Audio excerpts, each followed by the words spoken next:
हम अभी class 10th का भूगोल पढ़ रहे हैं और भूगोल के पहले ही चैप्टर में भी हम हैं और भूगोल में पढ़ रहे हैं हम संसाधन।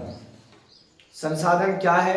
संसाधन का वर्गीकरण और संसाधन के वर्गीकरण जो विभिन्न आधारों पर किया गया है उनका परिभाषा और उनसे जुड़े हुए उदाहरण उनको समझने का प्रयास कर रहे हैं।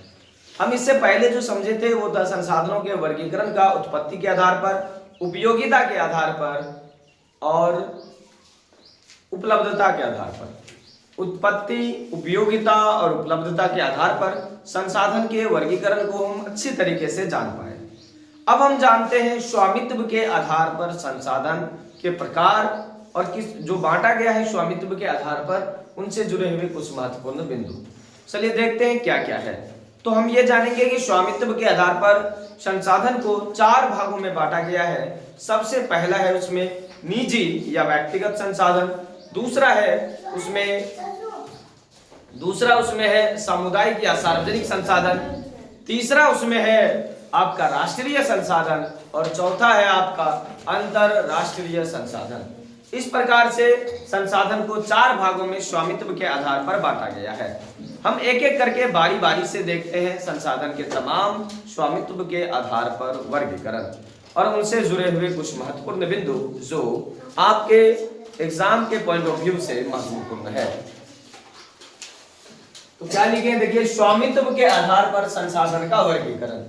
स्वामित्व के आधार पर संसाधन मुख्यतः 4 प्रकार के होते हैं: निजी संसाधन, सामुदायिक संसाधन, राष्ट्रीय संसाधन, अंतरराष्ट्रीय संसाधन।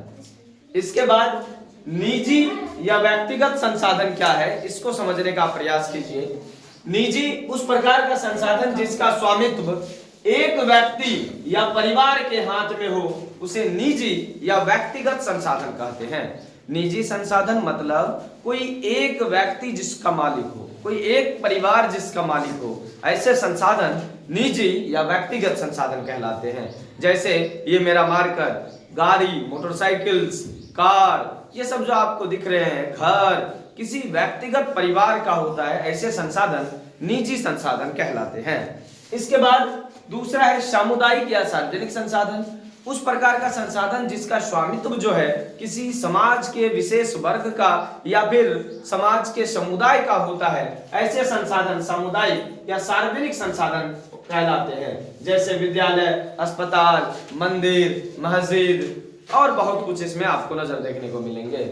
इसके बाद है राष्ट्रीय संसाधन। अगर यूं कहा जाए कि देश की सीमा के भीतर कानूनी रूप से, संवैधानिक रूप से जितना संसाधन है सभी राष्ट्रीय संसाधन है। किसी देश की, किसी राष्ट्र की सीमा के भीतर जितना संसाधन है सभी राष्ट्रीय संसाधन के अंतर्गत आते हैं और वो कानूनी रूप से आते हैं, संवैधानिक रूप से आते हैं।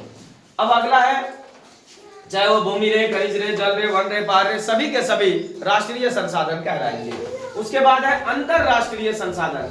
और दूसरी बात क्या है, राष्ट्रीय संसाधन क्या होता है, इस बात को समझिए आप कि किसी देश के राजनीतिक सीमा से, फिर से मैं दोहरा रहा हूं, ये बार बार पूछा जाने वाला प्रश्न है, किसी देश के राजनीतिक सीमा से 200 किलोमीटर तक का जो महासागरीय क्षेत्र है वो भी राष्ट्रीय संसाधन कहलाता है। किसी देश के राजनीतिक सीमा से 200 किलोमीटर का महासागरीय क्षेत्र, 200 किलोमीटर का महासागरीय क्षेत्र राष्ट्रीय संसाधन कहलाता है। अब इस बात को फिर से समझिए, क्या है अगला कि किसी देश की राजनीतिक सीमा से क्या बोले 200 किलोमीटर तक का क्षेत्र क्या कहलाएगा, तो राष्ट्रीय संसाधन कहलाएगा। इसके बाद फिर नीचे देखिए क्या लिखे हम, अंतरराष्ट्रीय संसाधन। जो राष्ट्रीय संसाधन के अंतर्गत नहीं आ रहा है उसके बाद आप शायद समुद्रों में कुछ ऐसा है 200 किलोमीटर के बाद का क्षेत्र जिस पर अंतरराष्ट्रीय संस्थाओं का जो है वो अधिकार रहता है, वो स्वामित्व होता है, ऐसे संसाधन अंतरराष्ट्रीय संसाधन के अंतर्गत आते हैं। यानी कि उस प्रकार का संसाधन जिसका स्वामित्व अंतरराष्ट्रीय संस्थानों के पास होता है तथा कोई भी देश अनुमति के बाद उसको उपयोग में ला सकता है, अंतरराष्ट्रीय संसाधन कहलाता है। उसका सारा नियंत्रण जो है वो सब अंतरराष्ट्रीय संस्थाओं के पास होता है।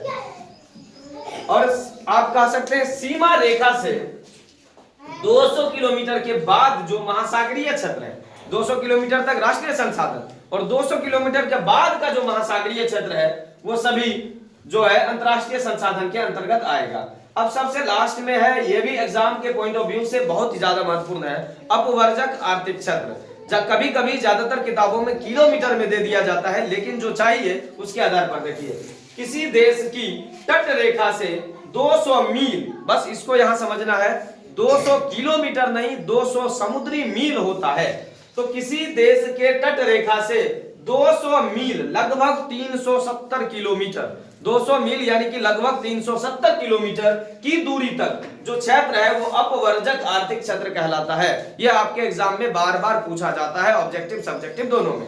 फिर से मैं कह रहा हूं, किसी देश की तट रेखा से 200 मील लगभग 370 किलोमीटर का क्षेत्र अपवार्जक आर्थिक क्षेत्र कहलाता है। और अंतिम में एक बात और मैंने लिखी है, राष्ट्रीय संसाधन के अंतर्गत आता है, राष्ट्रीय संपदा के अंतर्गत आता है क्या, तो समुद्री क्षेत्र में राजनीतिक सीमा के कितने किलोमीटर का क्षेत्र राष्ट्रीय संसाधन है, ये बार बार पूछा जाता है। तो आप याद रखिएगा 12.2 मील समुद्री मील, 12.2 समुद्री मील, और जब किलोमीटर कहेंगे तो 22.2 किलोमीटर हो जाएगा ये। तो इस प्रकार से समुद्री रेखा से राजनीतिक सीमा से 22.2 किलोमीटर, और मील बोले तो समुद्री मील बोले तो 12.2 समुद्री मील राष्ट्रीय संसाधन ही कहलाते हैं। ये बार बार आपके एग्जाम में पूछे जाने वाले प्रश्न हैं। तो इस प्रकार से हम संसाधन के वर्गीकरण को लगभग अब खत्म करने वाले हैं। इसके बाद सिर्फ विकास के स्तर के आधार पर संसाधन का वर्गीकरण और उसकी व्याख्या बची हुई है।